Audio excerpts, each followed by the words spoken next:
Bismillahirrahmanirrahim. Assalamualaikum warahmatullahi wabarakatuh.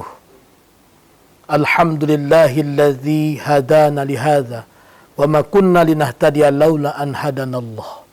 Asyhadu an la ilaha illallah wa asyhadu anna Muhammadan abduhu wa rasuluh la nabiyya ba'dah. Bersyukur kepada Allah dengan mengucapkan alhamdulillah. Bersalawat kepada Rasulullah dengan mengucapkan Allahumma salli ala Sayyidina Muhammad wa ala ali Sayyidina Muhammad.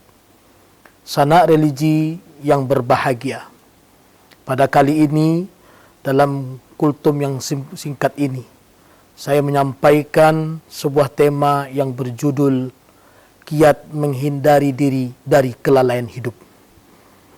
Sanak religi, di dalam surah At-Takatsur, Allah Subhanahu wa taala berfirman, A'udzubillahi minasyaitonir rajim. Bismillahirrahmanirrahim. Alhaakumut takatsur. Yang artinya bermegah-megahan itu adalah melalaikan dirimu. Hatta zurtumul maqabir. Sehingga kamu sampai masuk ke dalam kubur.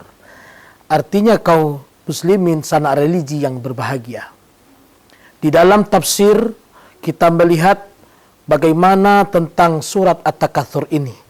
Dapat disimpulkan bahwa yang sering melalaikan diri ini yaitu yang pertama adalah anak. Yang kedua yaitu harta. Yang ketiga yaitu panjang angan-angan. Rasulullah SAW bersabda dalam riwayat Abu Hurairah, La yazalu qalbul kabir syabban fi isnain fi hubbid dunya wa tulil amal. Manusia ini terkadang fisiknya merasa muda padahal hatinya sudah tua. Dan ini disebabkan oleh dua faktor. Yang pertama adalah hubbud dunya, terlalu cinta terhadap dunia. Yang kedua adalah tulul amal, panjang angan-angan. Maka oleh sebab itu sanak religi, agar kehidupan kita ini berkualitas. Tahun ini lebih baik daripada tahun sebelumnya. Hari ini lebih baik daripada hari sebelumnya. Bahkan ketika Ramadan yang akan datang, lebih baik daripada Ramadan yang sebelumnya. Maka perlulah kita mempersiapkan diri kita agar supaya jauh dari kelalaian hidup. Bagaimana caranya? Yang pertama adalah zikrul maut, mengingat kematian. Sanak religi, bahwa kematian ini bukanlah sebab karena faktor tua. Bahkan kita lihat pohon kelapa mombang saja bisa jatuh terlebih dahulu daripada kelapa yang tua. Dan begitu juga kematian ini tidak disebabkan faktor karena sakit. Tidak sedikit kita lihat ada orang yang sehat tiba-tiba mengalami kematian. Maka bagaimana caranya kaum muslimin sanak religi yang dirahmati Allah? Kita harus memikirkan bagaimana kehidupan ini, bahwa ada kehidupan sesudahnya, yaitu kematian.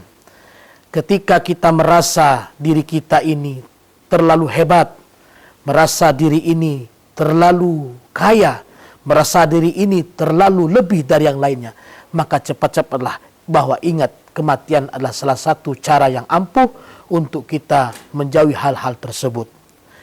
Rasulullah SAW bersabda, Al-kayyisu man dana nafsahu wa amila ba'dal maut. Wal ajiz man ittabaha wa nafsah wa tamanna 'ala Allah. Orang yang cerdas itu, kata Rasul, adalah orang-orang yang dapat menundukkan hawa nafsunya, kemudian dia beramal untuk bekal menghadapi kematian.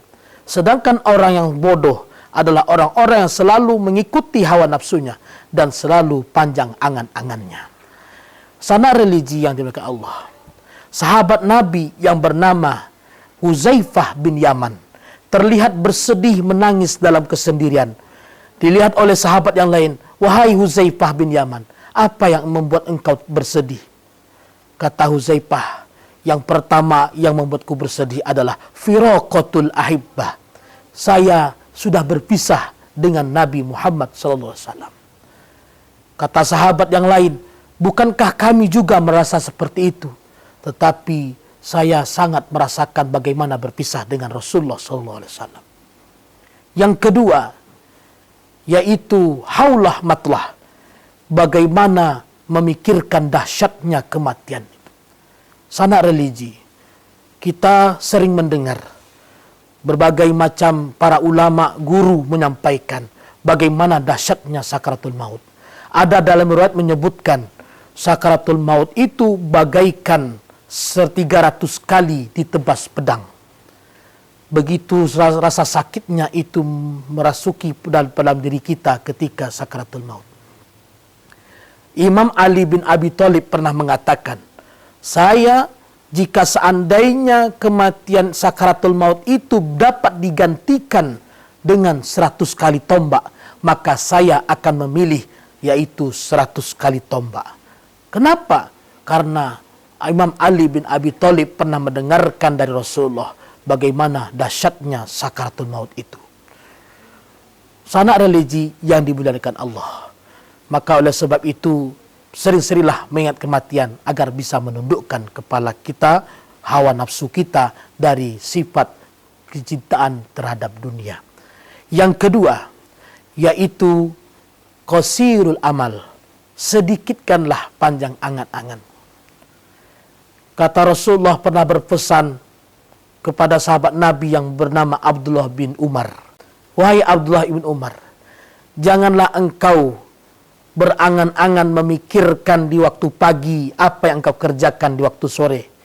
Janganlah engkau berangan-angan memikirkan di waktu sore apa yang terjadi besok. Maka oleh sebab itu, sedikitkanlah angan-anganmu agar engkau jauh daripada sifat panjang angan-angan. Hal ini bisa disimpulkan bahwa selagi kita mampu saat ini untuk membaca Quran, lanjutlah baca Quran. Ada kesempatan bersedekah, ada kesempatan meminta maaf, ada kesempatan memaafkan orang lain, ada kesempatan membayar hutang. Segerakanlah, karena kita tidak tahu bahwa bisa jadi kita ini sebelum dipanggil oleh Allah, kita belum menunaikan apa hak-hak yang perlu kita laksanakan. Yang ketiga, yaitu muhasabah. Mari kita introspeksi diri kita. Karena sejatinya manusia ini tidak luput daripada dosa dan kesalahan. Siapapun manusia di dunia ini pasti bersalah, pasti berdosa. Oleh sebab itu, sama religi, sebaik-baik orang yang berdosa, sebaik-baik orang yang punya salah, bertaubat kepada Allah Subhanahu wa ta'ala. Semoga kultum ini ada manfaatnya. Wallahul muwafiq ila aqwamit thoriq. Wassalamualaikum warahmatullahi wabarakatuh.